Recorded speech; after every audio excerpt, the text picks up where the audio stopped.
Bismillahirrahmanirrahim. Kita akan mencoba untuk meraut pena ini. Ini adalah pena bili atau pena handam. Pena ini memiliki bagian yang datar di sini. Sisanya bulat. Nah, kemudian yang ini datar.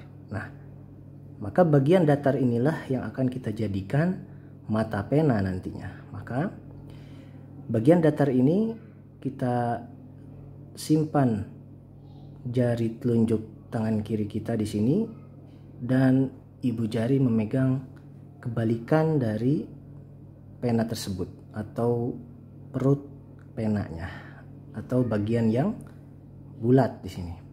Jadi ini bagian yang datar, ini bagian yang bulat. Nah, bagian bulat inilah yang akan kita buka, yang akan kita fathah menggunakan cutter yang tajam dan stabil. Bismillah.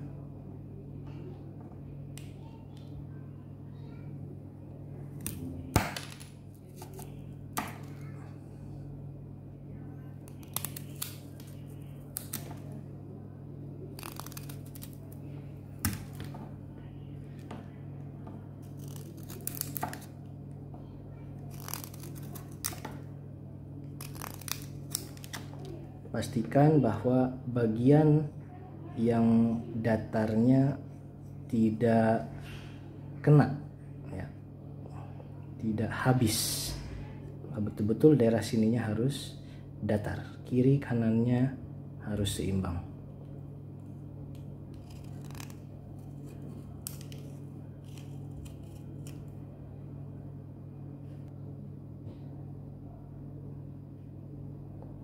Perhatikan, ini bagian yang datar. Kemudian langkah kedua adalah nahat. Nahat itu maksudnya meratakan pinggiran kiri dan kanannya. Berapa mili mata pena itu akan kita buat? Kita tentukan di sini. Misal kita akan membuat mata pena ini seukuran 4 mili, maka kita nahat atau kita ukur kiri dan kanan dari pena ini sehingga sesuai dengan ukuran mata pena yang kita inginkan.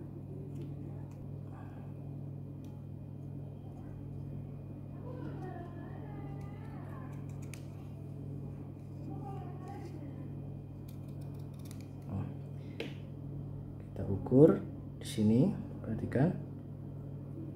Ini bagian datar dan ketebalannya di sini itu kira-kira 4 sampai 5 mili.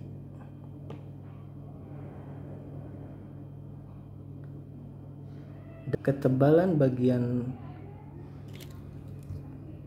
pena yang akan menjadi mata pena itu juga harus tidak terlalu tebal dan tidak terlalu tipis.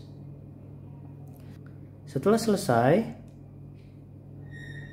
ketebalannya pas, baru kita mengambil namanya makot.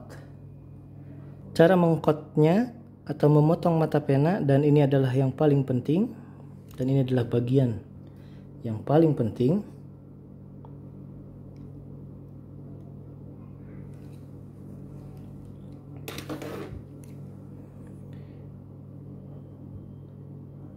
Dengan kemiringan tertentu, sedikit miring, tidak boleh digesek-gesek atau digergaji, tapi harus ditekan.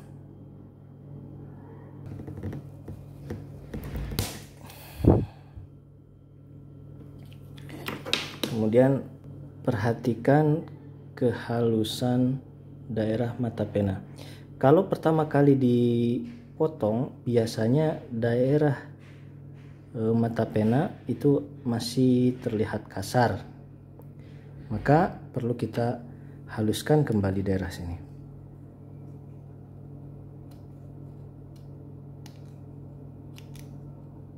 Kita haluskan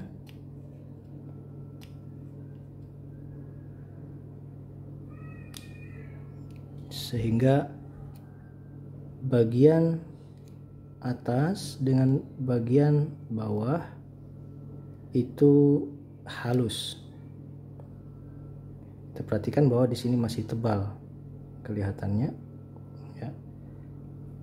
Jika diperlukan, bagian belakangnya pun bisa diratakan.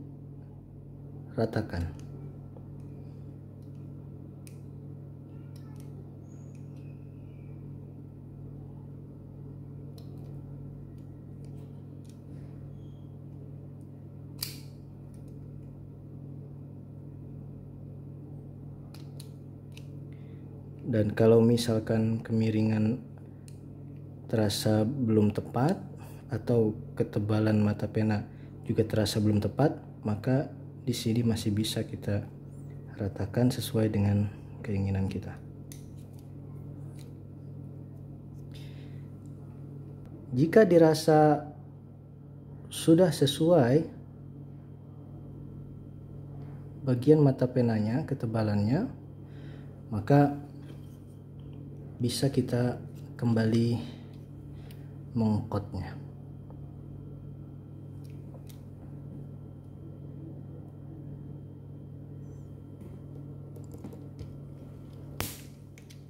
Sampai terdengar suara tek.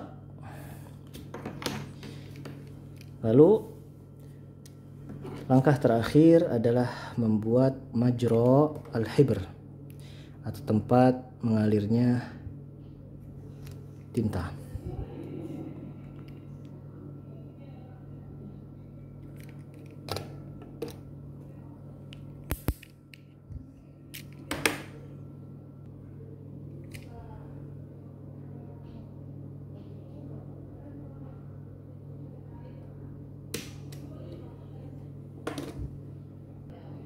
Jika kita tidak bisa menemukan makat ini, maka sebagai ganti boleh kita menggunakan penggaris biasa yang terbuat dari mika atau plastik bekas saja, sehingga ketika kita menggunakannya sebagai makat, kita tidak terlalu merasa sayang untuk merusaknya, karena pasti akan rusak di sini, di bagian ini.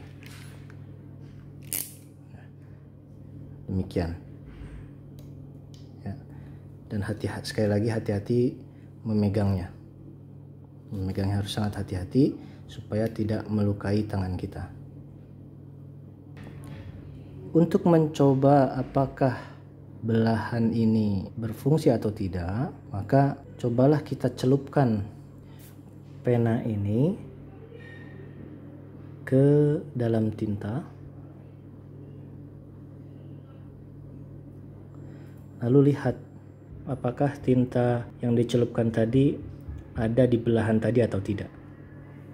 Kalau misalkan kita lihat tinta itu berjalan di belahan tadi, maka itu artinya belahan tadi telah berfungsi untuk mengalirkan tinta.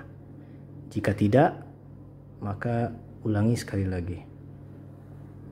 Mari kita coba menuliskannya di atas kertas.